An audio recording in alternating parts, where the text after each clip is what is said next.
So now we're live. I don't know what happened there. It's stuck. It was getting stuck there for a second. So good morning, everybody. Welcome to the Untold History Channel and the Alternative Health Podcast with my cousin, just for it's a word I'm looking for, transparency. Forgive me. I'm not the sharpest tool in the shed this morning. I was on a Twitter Spaces last night until like midnight. And boy, it's been a rough morning. I'll just say that. Lots of coffee. So it was unexpected. Normally, just to give you guys, normally I get in bed and lay down by about 9 o'clock. And last night I was up until probably about 12:30. Yeah. And 6 o'clock comes real fast.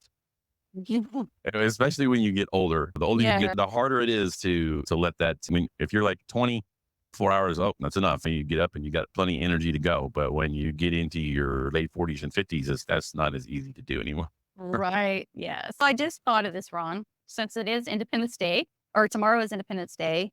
I'm going to offer a special on the Iridology. Okay. It's usually $385. So what that would include is the iris analysis, a recommendation, and then a follow-up. Once a person has applied the recommendation, that includes a follow-up visit just to help see how things are going. So I'm going to do that for $80. And all you have to do is email me, Linda@goodnewshealthsolutions.com, and tell me they want to partake of that, and I'll send them a link. Okay. Awesome. Yeah. And how long are you going to let that go for? Like, how long will it be valid? Let's do it till the end of the week. So like through Sunday? Sure. Through Sunday. Okay. So basically midnight, midnight Saturday and Central Time, Eastern Time, Central Time. Okay. So midnight Central Time. So midnight Central Time. So 1 a.m. Sunday morning. Anyway, okay. Today we're actually going to be we're going to go back and touch upon the basics of iridology. This is one of the first things that we did. It's been like 6-7 months ago that we did this. So it's been a minute. And just so everybody knows, this is not something that really takes a lot of training for. This is something you can learn to do. So just pay attention to some of the details. And this isn't going to cover everything, but you can totally, if you follow us enough, learn how to do this and apply it to your life and to those you love. And the funny thing is that I have sent Linda a couple of pictures of my eyes, and she's, oh yeah, you got this and this. You look pretty healthy to me. There's not that it's perfect, but overall, I was actually rather pleased with my results. There's more than enough reasons for me not to be. We all have things to work on. Look at the world we live in. The food is poisoned, and we just always need to be on top of what's going on in our bodies. Now, let's get started with the PowerPoint presentation. And let's see, here we go. Change this here. Okay. So basics of iridology, ways to see your health through the iris of your eye. Yes. And this lady up here, good. Yeah, we'll start with a little bit of history because this is the Untold History Channel. I always want to add a little bit. Okay, next slide. All right, what is iridology? It is the science of studying the markings, colors, and fibers in the iris of the eyes to understand the health of the related tissue. So every part of the iris relates to certain parts of the body. As you get closer to the middle, that's your digestion, and then it breaks out into different areas. And so you can look at the top areas, the head and the sinuses and the neck and all that kind of stuff. And then very top or below at the very bottom, if you go down to 6 o'clock at the very end, that's going to be where your feet are. So everything it makes sense in how everything is positioned there. 65% of nerve fibers show up in the iris. That's what you're seeing in those fibers. That is actually nerves that are traveling from the brain to the eye, to the body, back to the eye and to the brain. So it's like a circle. And everything is reflected, or almost everything that we know of it is reflected in the iris. It's not perfected yet. They're still learning more and more things about what you can see in the iris. And anyway, it's pretty fascinating. Yeah, it is actually. And a lot of you guys probably know that my father was a pharmacist, started off, and just to give a rough overview, my father started off as a pharmaceutical company apologist when he got out of college. And then after about 10 years of being in practice, started to question things. And by about his 15th to 20th year was already migrating into learning. First thing he did was compounding. The second thing he did was getting his certified clinical nutrition, started doing stuff with vitamins and nutritional stuff. and then migrated into, by the mid 90s, he was really into bioidentical hormone replacement. And he became, I would say, he was probably one of the top 10 people in the United States who truly understood bioidentical hormone replacement, specifically from a clinical perspective. He was very well respected in a number of circles, but and I just had the benefit of being around him. I didn't know nearly as much as he did. He was the motivation for you, if I'm not mistaken. Well, You see the cattail? yeah, my parents were always, my mother used to See, do herbs. When she lived in Oklahoma, she went to a lady who was an Indian. And what that lady would do is she had a health food store. People come in and she'd look in their eyes and she'd say, you need to get some of this, you need to get some of that. And so they were always on board with that, even as I was young. Uh, mm, and then when I started having health problems, I went and saw your dad.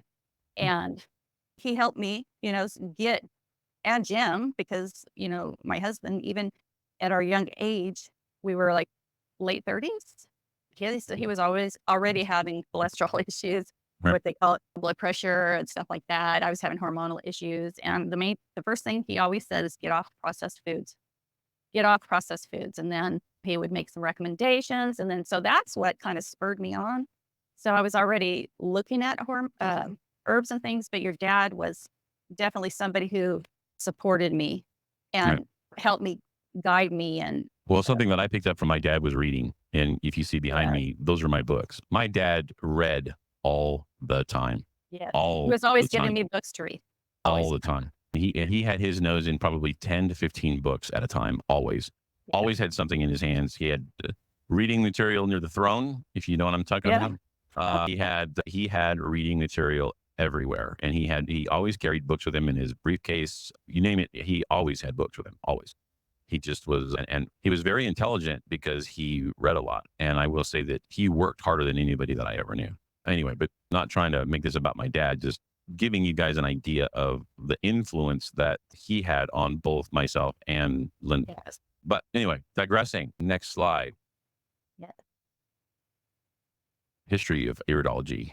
Yeah, I'll go ahead. It's been an assessment tool for centuries, has its roots in Egypt, India, China, Russia, and Greece. Most of the developers of the science were physicians.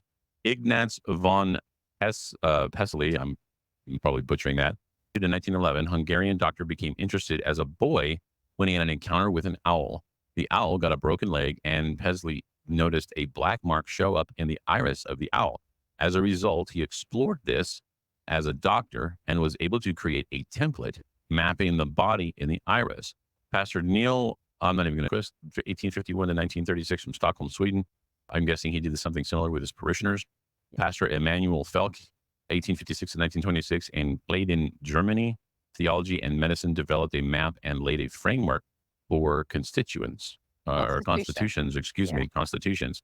Rudolf Schabel, 1882 to 1952, in Cologne, Germany, studied using a microscope. And Schabel's student, Joseph Engerer, 1907 to 1994, continued his work. More researchers of the 1990s, Dorothy Hall, Tony Miller, Henry Lahn, MD, Henry Lindlar, MD, DO, Bernard Jensen, DC, ND, PhD, and Robert Morse. Some interesting facts. Hippocrates was a naturopath. King Henry VIII granted the herbalist charter. He felt those in medicine should not bother those in natural health and believed they were more effective than the mainstream of his day. That's interesting. And Congress passed the definition of naturopathy on February the 7th, 1931.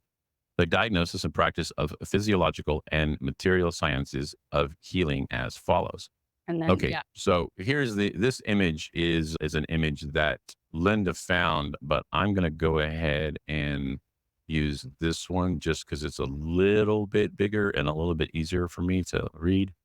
But this is an act of Congress passed February 7, 1931. The following definition of naturopathy was passed by the United States Congress on February 7, 1931.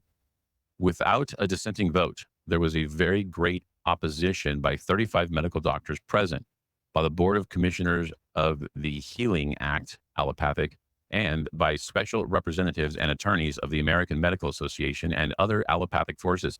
Gee, what a surprise. The Section 2, it is further enacted that naturopathy as used in the aforesaid act approved February 27th, 1929, hereafter shall comprehend, embrace, and be composed of the following acts, practices, and usages. Diagnosis and practice of physiological and material sciences of healing as follows. The physiological and mechanical sciences, such as mechan- Mechanotherapy. I think that would be like mechanotherapy, spine adjustment, I believe. okay, articular manipulation, corrective orthopedic gymnastics, neuropathy, psychotherapy, hydrotherapy and mineral baths, electrotherapy, thermotherapy, phototherapy, chromotherapy, vibrotherapy, thalmotherapy, and dietetics, which shall include the use of foods such as biochemical tissue building products and cell salts, as are found in the normal body, and the usage of vegetal oils and dehydrated and pulverized fruits, flowers, seeds, barks, herbs, roots, and vegetables, uncompounded and in their natural state. Passed in the House of Representatives February 7, 1931, attested by William Tyler Page, clerk.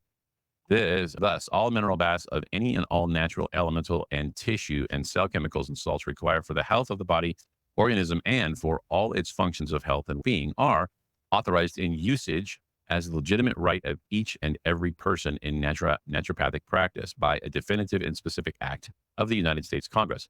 And of any act of Congress, it is a supreme ruling above any contrary laws of the individual states. This act, or individual states, this act at once exempts any and all naturopathic practitioners from the medical and legislative restrictions in the various states, giving naturopaths freedom to practice naturopathy in any and all its departments according to their professional schooling and training. So were they saying that that this act supersedes the states, and that if you're a naturopath recognized by the United States government, that you have the ability to practice in all 50 states? Is that all? Like saying there were certain states that are trying to restrict. They're trying to restrict naturopathy. And actually a naturopath, if you know how the body works, you could call yourself a naturopath. You don't have to have any kind of a license. You just Mm, need the knowledge. You need the gotcha. knowledge. Okay. That makes sense. I was wondering what I was reading there, or I was wondering if I was reading it correctly. Therefore, now and hereafter, any graduate of any department of naturopathy who, according to his or her skill and training, diagnoses sickness, disease, and human ailments, and who treats the sick, disease, and suffering, and varied human ailments, all afflictions according to the methods and processes here defined, and who restores health and well-being by the processes and methods outlined in this act of the United States Congress, are not practicing medicine or surgery without a license, as formerly asserted by the Allopathic Trust and specified by their various legislative enactments. They are rightfully and legitimately practicing naturopathy. And thus, this act nullifies all such legislative enactments, for the federal laws, the laws of the United States government and Washington, are the supreme laws of the land. For this is written in the Constitution and the laws of the United States, which shall be made in pursuance thereof. This include all acts of Congress shall be the supreme law of the land, and the judges in every state shall be bound thereby. Anything in the Constitution or laws of any state to the contrary, notwithstanding Article 6, Clause 2. Yeah. So So, anyway, basically, we're all people in the natural health field are always having to be very careful about what we say and about using medical terms. So that's why I will not say you're a diabetic or you have cancer or mhm, anything like that, because those are medical terms. And so what I do is I teach people how you get to that point, how the body works. I will call what the medical community calls diabetes, I would call it a blood sugar regulation problem, because that's really what it is. It's just a blood sugar regulation problem with a title on it. So that's what I do is I teach people, and that's what a doctor is supposed to do is teach people how to know what they know. So that's what I do. I teach you. gotcha. Okay. Then the next slide here is, there are only two true eye colors, brown and blue. Genetically mixed, green is a blue eye with yellow toxins overlaying the top. 272 neuropeptides from the hypothalamus that cause chemicals to change the color of the iris. Yes. You So what want happens is, to yes, unpack that? yeah. So in reality, there are only two colors of the eye. So if you have hazel or green eyes or something else, you really don't have that. You really have a blue eye with toxins that you can see in your eye. A brown eye, there are different levels of it because there are more layers in a brown eye. So that it brings in more of the darkness. And a genetically mixed, that's still controversial on the genetically mixed. So someone could have part blue, part brown eyes based on their family traits. So that's where that comes from. The toxins are the yellow toxins that I was talking about in the green is basically those neuropeptides. So what happens when we have emotions, that's why they know that certain areas of the body and certain colors that are being deposited relate to certain emotions because you have neuropeptides that go up into the hypothalamus, which regulate your hormones in the brain. And those emotions stimulate these peptides, which then change the color of the iris, which are the toxins that are in the body. So your body, toxins usually don't have a color. So when you actually see the toxins in your iris, it's because you've had an emotional response and those neuropeptides have changed the colors. So that's how we know it's affecting specific organs because those colors are going to be in those organ areas in the iris. Gotcha. Hi, So Sapphire. I did find an image here, and let me go ahead and share the screen. Okay. So, I forgot I need to put the slideshow on. So this is a picture of a woman who has a brown eye and a blue eye. Now I don't know if this is photoshopped. That can happen. That Yeah. can happen because it has to do with how the baby develops and getting mother's traits or dad's traits. So, yeah. So having people with two different color eyes is not uncommon, but Well, it's not real common, but it does happen. Yeah. right. That's what I'm saying. It's not Yeah. uncommon, but it's not like super common either. So, Right. but this would be a classic blue eye, Blue and this eye. would be a classic brown eye. And Yeah. then you can see here, just, if I'm zooming in a little bit on the blue eye, you can see a little bit of, it's not Yeah. perfect. And same Right. thing here on the brown eye. Yeah. All right. So now this is the strong constitution person. This person has a strong family line with little illness. And you can see lots of close straight fibers, meaning that the fibers here, they're very close together. They're very tight. They can eat poorly, smoke, etc., and it really won't affect them nearly as much as a person with a weak constitution, and they heal quickly. So Yeah. this is, and typically really that is what with people who have the tight fibers that are close together, and there's not a lot of like separation. And I think we'll Right. probably, So you can think of that as like scaffolding. Yeah. The tighter the scaffolding and the more you have, the stronger the scaffold is going to be. Where if you are a person who has wavy, and it doesn't mean that you're any less of a person, but you are going to need more. You're going to have to take care of yourself better, and you can last just as long. It's like I've heard the analogy of a piece of furniture made from oak versus furniture made from pine. Pine is not as strong, but it can last as long as the oak furniture if you take good care of it. So that's how it is with people. that makes sense. That's actually a great analogy. Yeah. That's a great analogy. Okay. So now this is somebody with a weaker constitution, and you can see the difference between the strands. You see how the strands in the eye here are like, there's a lot more gaps. They're not as close together. They're much more separated. And Yeah. whereas if I'm going back to this one, we're looking at this one, this would be like if we're talking about cloth, this would be like a really tightly woven cloth. Whereas Yeah. this one would be a cloth that's almost like, You can I use don't it as know, a sieve. like, yeah. Yeah. This would be like a burlap bag that has Yeah. maybe an eighth or 16th of an eighth of an inch in like little holes. If you put stuff in it, it's going to fall out. Yep. Usually, if a family history of chronic health problems, they have lots of lacuna, which are the enclosed circles, and that's this right here. Those are these Yes. things right here, and they indicate genetic weakness. They need a lot of support, and they take longer to heal. But you can start seeing some changes. Now it takes a while, but if someone is consistent and want to take control, you can start seeing some fibers growing back in there. So your genetics do not dictate. It's what you do with your body. Even though you may have weak genetics, you don't have to fall. Like the other day, I heard a man say that he went to the doctor, and the doctor said, "Oh yeah, you're the white man. You're just going to have to resign yourself to heaven." arthritis. And I was thinking to myself, that's terrible. That is not true. You do not have to resign yourself to having Right. arthritis. You can take care of your body. You can reverse quite a bit, and you can make yourself strong where you Let me don't let have. me let me let me ask you a question because I have my own thoughts on this, but I want to ask your perspective. Do you believe that there are any health issues that cannot be reversed? I'll say thalassemia runs in our family, and I have not had any success with that. Okay. That's like a deformity that was in our bloodline. I have not had any success with that. I would say deformities, think like that would be very difficult. But a weakness, as in, let's say you have blood sugar regulation issues that runs in your family or high blood pressure that runs in your family, you are not dictated that you have to have that. You can take care of yourself and prevent that.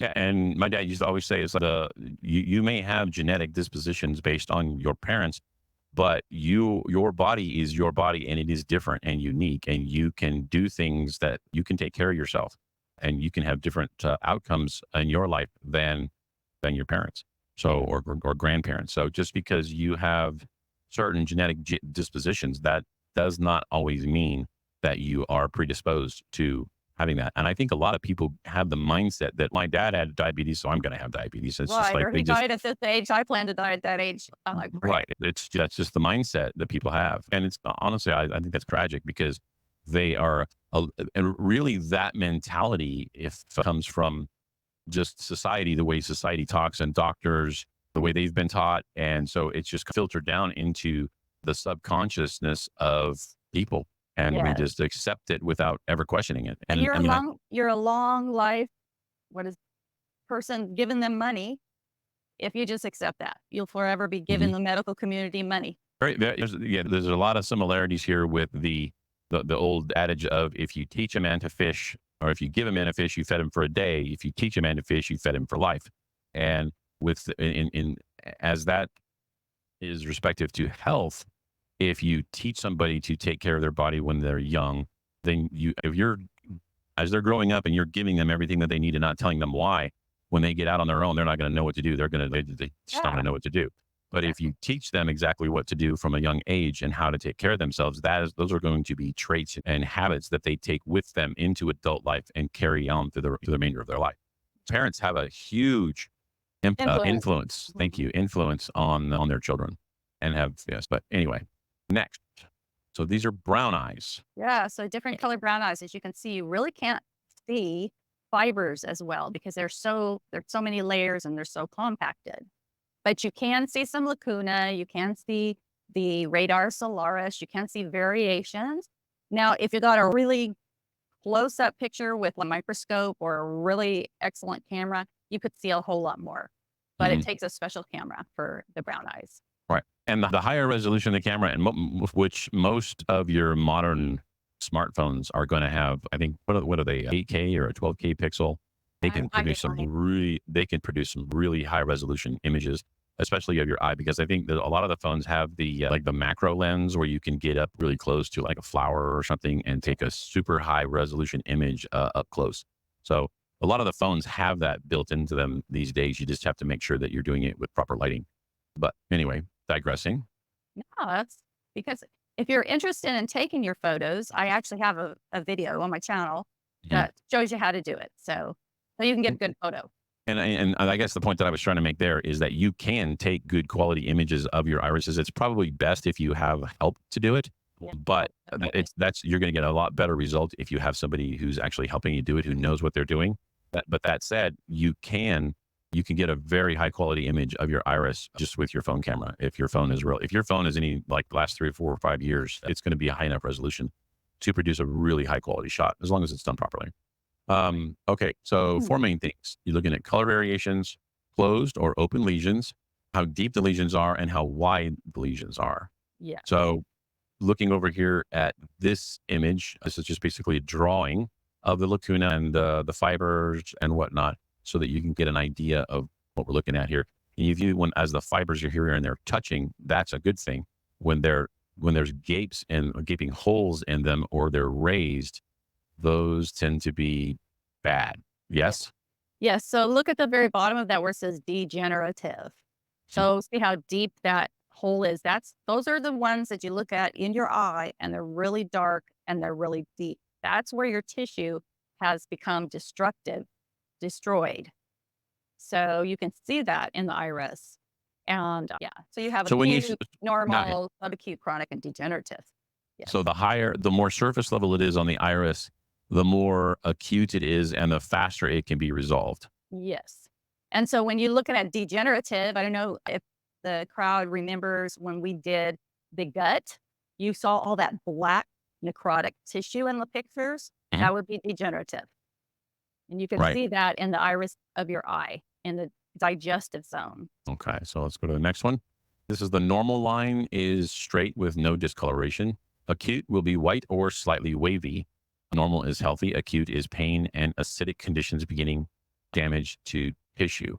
So when you see the white, especially in the blue eyes, you're going to see more. Blue eyes have a tendency to have lymphatic congestion. This in your eyes, that is acids, and that can cause pain. Now, those whites, and when it starts turning yellow, so you have white, then it goes yellow, then it goes brown, then gray, right, and then black. So the white is like having acids, and the yellow is like a deepening of that. That's going to be where it's like you just poured battery acid and now you have pain because your Mhm. tissues are starting to break down. Right. So that's going to be painful. And let me just give you guys a little bit of a hint of what's coming up. I think towards the end, we're going to actually show a map of the irises and where they apply to everything within the body. So what we're doing right now is we're just kind of going over the fundamentals of understanding different things to look for when you're looking at the iris. But towards the end here, we're going to show you a map of the irises and what everything, what parts of the body they focus on and whatnot. So if that's what you're waiting for, just be patient. It's coming. Okay, so subacute, which is starting to get darker in color, usually gray and a blue eye. Chronic is deeper than subacute, dark in color. Substantive tissue damage. Subacute, passing the pain phase. There are many or may not. There may or may not be pain at this point. Tissue is starting to break down. Chronic, the body is breaking down. There is probably no pain at this point. The organ is not functioning well, if at all.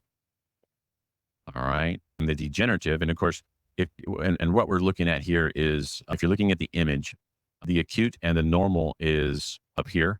The subacute is basically coming down just a couple of levels. The chronic is going down three. I think it's like I'm counting here. It looks like three levels, and the degenerative is going down almost to the base of where the bottom of the last layer of the iris.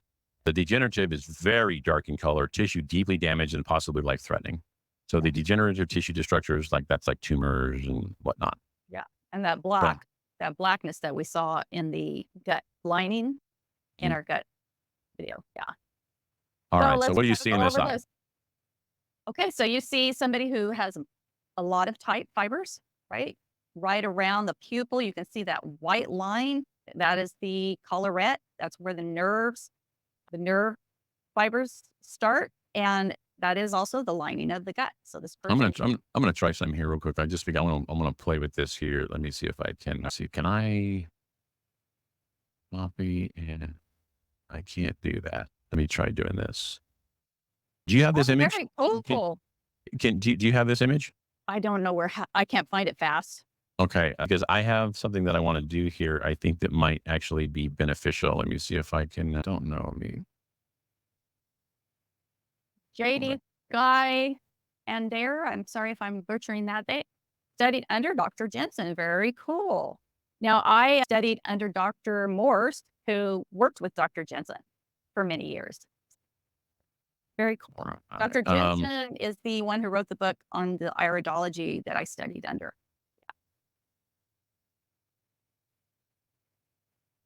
So, how about you guys? What do you see in that eye? Do you want to? There's no wrong guesses. I'm just gonna just do your best and see. Tell me what you did in the comments. I'm gonna try Yes. just let me see here if I can do this, if it will work. Sky ending. JD Sky Okay, and so Air. I got it. is that a good picture to use right there? Is that a good picture? We can use it. That's not a real iris. That is it. Okay, then let me find one that's well, here's one I think that might be a little bit better. Reason is because I want to draw on it. But let's Yeah, that's okay, a good so one right there. is this one? Okay, They're not real either, but that's okay. It's more accurate. right. Okay, so I'm looking here and I see come on. Let me draw on this. It's not going to let me draw on this. Come on. That's just crappy. All right. Well, then I'm just going to have to do this. Oh, hold on. I'll just do this.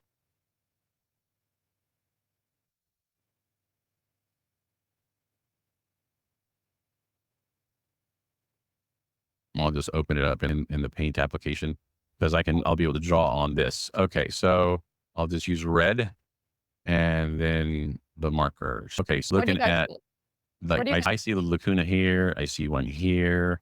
I see one here. We can't see. Oh, there we go. Yeah. Oh, let me, Took me a little while to figure out where your little cursor was. yeah, let me make it a little bit bigger. Is that better? Can you see Yes. that? Mhm. Okay. Yeah. So there's that. And then this is like really open, but even in here, there's like smaller ones. Here's one that's really deep. Here's another one. And then there's a really deep one right in there. One up here. All along the gastrointestinal areas. So you have those jagged areas. In fact, let's do let's see here. Here. I'm going to get my chart. Go ahead. And I actually want to put the chart up. Let's see. Where's the chart of, let's see. Where is, I'll send you a copy of the chart. okay. I think this is a decent one.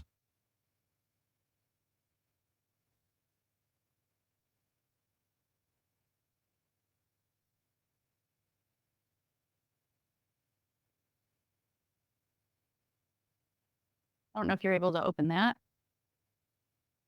Did you send it to me? but in the chat on it. Is it a link? It just says original. It's got a number and a JPG. I don't know. Okay. So it's a JPEG. Yeah. Here, I'll email it to you. Okay. That'd be great. Yeah. Because I want to put it up side by side. Let me do this so that I can bring this image here and then put the thinking. Okay. I don't have it. I still don't have it yet. Just there you go. Here, actually. Here, I got one. I have one, I think, here. You look for the Bernard Jensen one.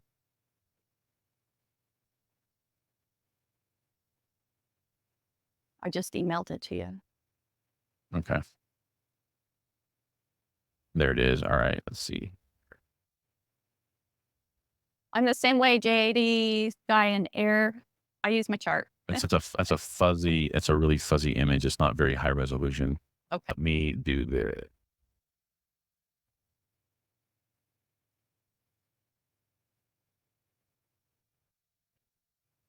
Man, this is fuzzy too. Man.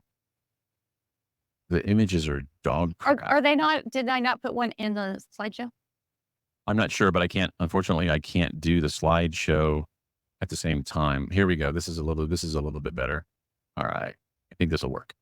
And I think you'll understand what I mean when I actually do this. Okay. So I just want to put it here next to it so that we can kind of an idea. It's small. I apologize for that, guys. Right. We don't know if this is a right or a left eye, but Right. let's just say that this is let's say that this is probably a right eye. Okay. Because of this area right here, this is going to be voice, right? This is going to be voice. This is going to be esophagus. I'm looking at the right eye right here. I can't see where your pointer is, Ron, for some reason. Okay. I think that's a little bit better. So I can't make my pointer any bigger. Oh, okay. So basically that is not the same as what I would use. I like to use the Bernard Jensen because that one is the small red dot you have up to the left, that is what I would say would be a pancreas. And under that hole under it would be probably the heart area. Then let me do one thing here and I will find a high resolution. Yes. JD Sky and Air says Rowan and appendix. Yes. Down in the bottom there, right about 630-ish, and those dark ones you circled. And then If you see right at 6 o'clock, you can see the fibers are a little different there. That's the leg, the hip and leg area. It's going to be a weakness there too. Okay, so I'm gonna. The hell just happened there?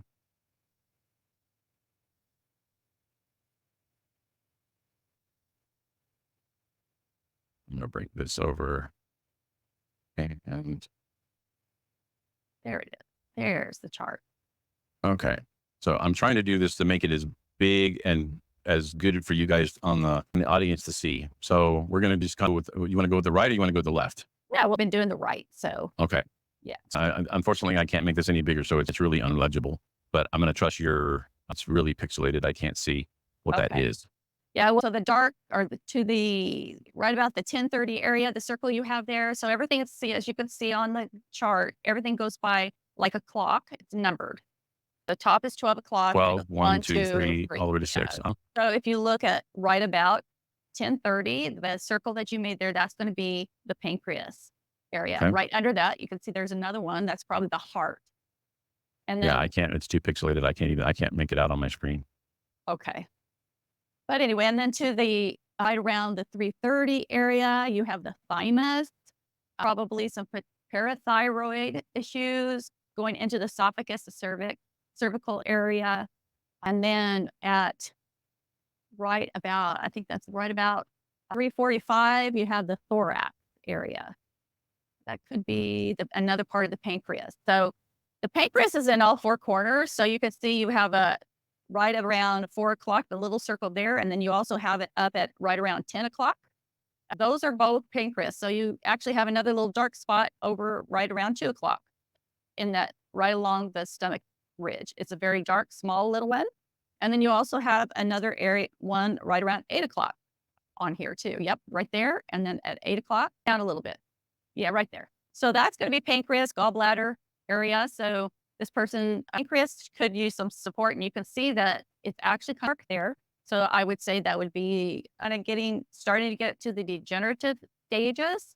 So if I was this person, I would want to do probably a glandular, because a glandular helps the body do what it needs to do, and it'll help also grow pancreas back.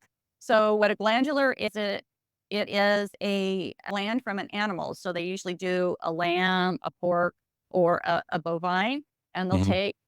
they will encapsulate pancreas tissue, raw pancreas tissue. They'll dehydrate it, put it in a capsule. So when you take it, your body knows how to use it.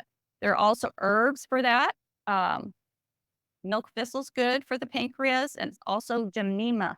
Gymnema is called the sugar killer. What it does is it helps your pancreatic cells rebuild. Coptis, it's also good for that. And yes, and a lymphatic cleanse. That's right, JD. Yes, when you have a lot of white there, you have a lot of acids in your lymphatic tissue, and you can see it all the way around the outside of this. Those dots, that's called the lymphatic rosary. That means the lymph nodes are starting to get backed up with acid. So this person This needs right here.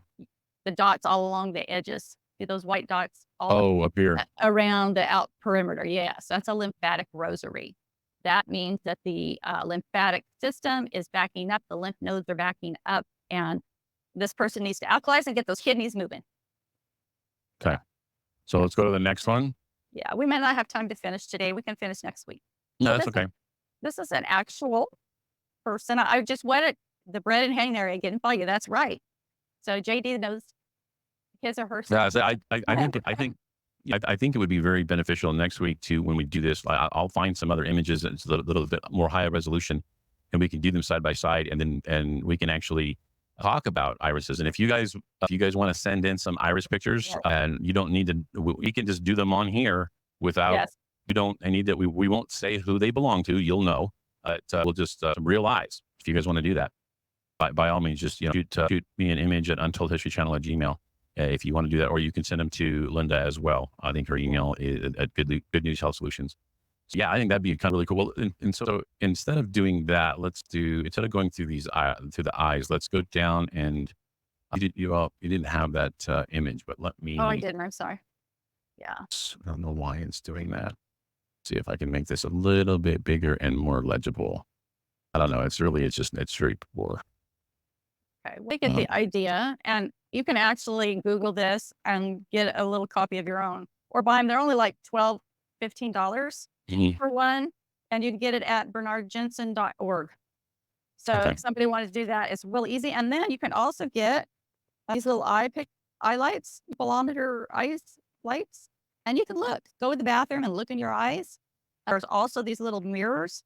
It's a concave mirror that you can put up to your eye and look in it like this. There's different tools that you can do. I don't know where this is. Oh, hey, look what I just found. Optics.com. Look at what I just found. This is gold. There we go. Yes. So just so you understand, you can look at how everything is put together in the eye. The very dark circle, the pupil, is the lining of that is the stomach. And then you have the stomach tissue, and then you have the small and large intestines that go around that, and everything feeds off of that and goes out from there. You have the nerve wreath around that. And so inside the nerve wreath has to do with the gut and the digestion. Outside the nerve wreath is everything else. You can see at 12 o'clock between 11 and 1 is the brain. And then it just comes around and just makes total sense. Then he's got the color here. So the green is stomach. The tan is Yeah. like intestines. The pink is blood and lymph. Light pink is Yeah. musculature. Yeah. The gray is a bony structure. Look at Light blue. look at the inside right from like 3:30 to 4, almost 5 o'clock. You can see there's where the spine is. It's in that bony area. So if you're looking in your iris and you're seeing a lot of white there, you're probably having a lot of back pain. Mm. And you would want to start cleaning those acids out and start supporting your bones because the acids are breaking them down. We'll go ahead and use that chart. I'll make sure that it's in a high resolution image, and then we can. If you guys do send in some pictures, just make sure that you put whether or not it's the left or the right. Yeah, it would be nice to have both because your right eye is for the right side of the body and the left eye is for the left side of the body. You have your pancreas and stuff on the left, your liver is on the right, your heart is on the left, although you can see it on both eyes a little bit. And then your right eye would go to your right kidney, your left eye would go to your left kidney, and left foot, right foot, all those kinds of things. So you might be having more trouble on one side than the other. Yeah. Well, actually, coming forward to next week, I hope we get some. I'm going to have several images to go through. Perfect. I'll find them. If you have some, send them to me. And then if you don't, then we'll have some. But if you guys want to send them in, you don't need to. You can obviously say your name when you're sending them in, but we won't post your name. It'll just be the picture of the eye. So It's good to know if you're male or female because there is a difference in the anatomy in the eye. So, indeed. yeah. And then if you want to give some kind of a history so that we can help you a little bit more, we can do that. Yeah. If you don't want to, I can just do basics. Yeah, and that won't be information that we're going to be giving out on the internet. I mean, we might be talking about the conditions and things to help, but we're not going to be saying anybody's name or revealing any of that Right. information. So anyway, just if you just want to be on the show in an anonymous way. So anyway, alrighty, well, everybody, it is the 3rd of July already. Do you know that the year's over half over? I know. We're in the 7th month. And it's true. That's As you get insane. older, it goes faster. God, it feels like it was like January yesterday. Yeah, Yep. it's insane. So anyway, I'll be back. Thank you for joining Yeah. us. Then I'll be back a little bit later today. I got a few things that I kind of do. And tomorrow, the 4th, I'm actually going to be having Armando back on, and we're going to come through his story. Armando escaped Cuba as a young child. I think he was like 8 or 9 years old, and he escaped Cuba. He's going to tell his story about how he escaped. So How awesome. that's going to be an interesting story, especially on Independence Day. I think that's very fitting for that topic for that day. So anyway, I look forward to seeing the rest of you guys later on this afternoon and or even later today. So for some reason I don't wish you guys a happy Independence Day. Happy Independence Day. And it is not July 4th. It is Independence Day. Let's be very clear. That is the day that we declared our independence from England. And probably do something special for tomorrow as well, just because I think it's actually my favorite holiday of the year. So I think it's like, in my opinion, it's the only really true American holiday. If that makes any sense. The Labor Day is more of like, it's a communist thing. Christmas is, it's not really, we're not celebrating. Religion, Christmas and Easter are basically, I know what we're celebrating, but really those are more pagan holidays that have been incorporated into the Christian faith, but that's not really what we were celebrating. That weren't the origins of what they were celebrating. So anyway, like I said, I enjoy the Independence Day because of truly what it means in terms of our independence. So, and I love my country. So what can I say? And the people. Guilty as charged.